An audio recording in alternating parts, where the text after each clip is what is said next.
Okay, let's get into this.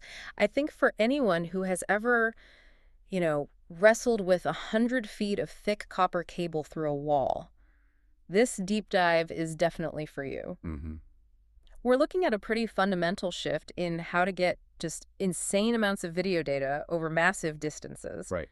Today, it's all about the DVIGear DVI-28100-AOC Active Optical Cables, or the hyperlight cables. And that's really the key. These cables solve what used to be a massive, massive infrastructure problem. Exactly. How do you do it? How do you send a signal? We're talking 8K video across 100 meters. That's over 328 feet without losing a single pixel. You just can't do that with copper anymore, not without it being, the size of a fire hose. You can't. You need speed and you need clarity.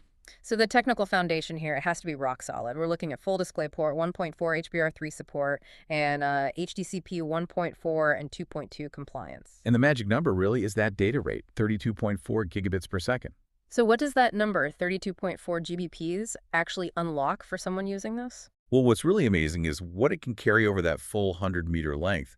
It gives you these resolution capabilities that were just kind of unheard of from a single cable. Like what? We're talking true 8K resolution. That's 7680 by 4320 at 30 hertz. Okay, but 8K at 30 hertz, that feels a little, I don't know, a little compromised for really dynamic viewing, doesn't it? That's an excellent point. For some things, yes. 8K at 30 is perfect for, say, static digital signage, or maybe a control room where you need density over motion. Okay, so high detail, not necessarily high speed. Exactly. But if you do need that liquid smooth motion, you can use that same 32.4 gigabit pipe to push 4K resolution at a blazing 120 hertz. Oh, wow. Okay, so that's for medical imaging simulation. High-end gaming, absolutely. And we haven't even touched on the audio. It can carry up to 32 channels of pristine, uncompressed PCM audio. That's incredible performance. But how do they physically pull that off? Let's talk about the actual construction. I mean, the name Active Optical Cable gives it away a bit. It does. It's a hybrid solution.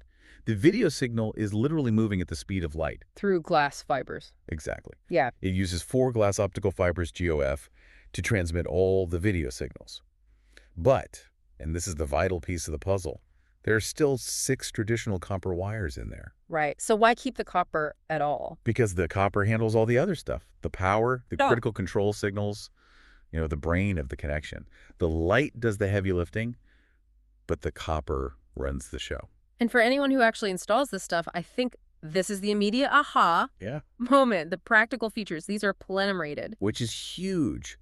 That UL CMPOF compliance means you can run them in air handling spaces. That's a major box to check for any commercial job. But the flexibility, too. Oh, it's a game changer. The cable is ultra flexible. We're talking a minimum bend radius of just 35 millimeters. Think about pulling that through a tight conduit. And you pair that flexibility with these tiny little connectors. The mini DisplayPort ends are less than 8 by 11 millimeters. Any integrator listening knows that just save them an hour on a ladder trying to jam a bulky connector through a hole. It's a massive advantage. Mm-hmm. And they even include detachable, full-size DisplayPort connectors that lock in place for extra security. Which brings us to reliability.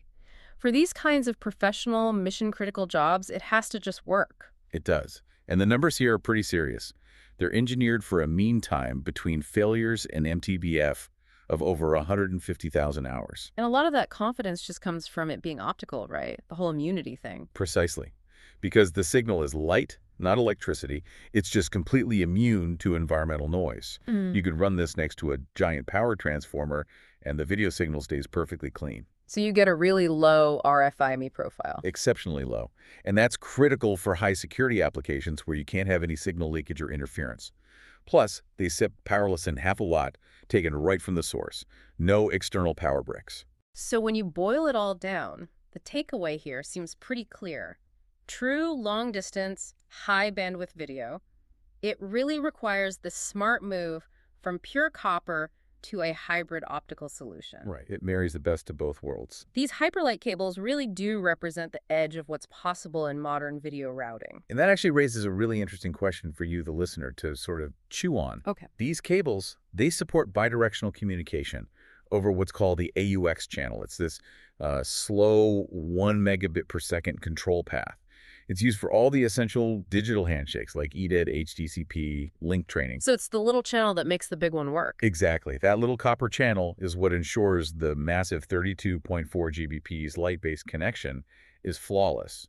So the question is, how does the nature of that critical handshake change when the signal you're ultimately trying to connect is not electricity, but a beam of light?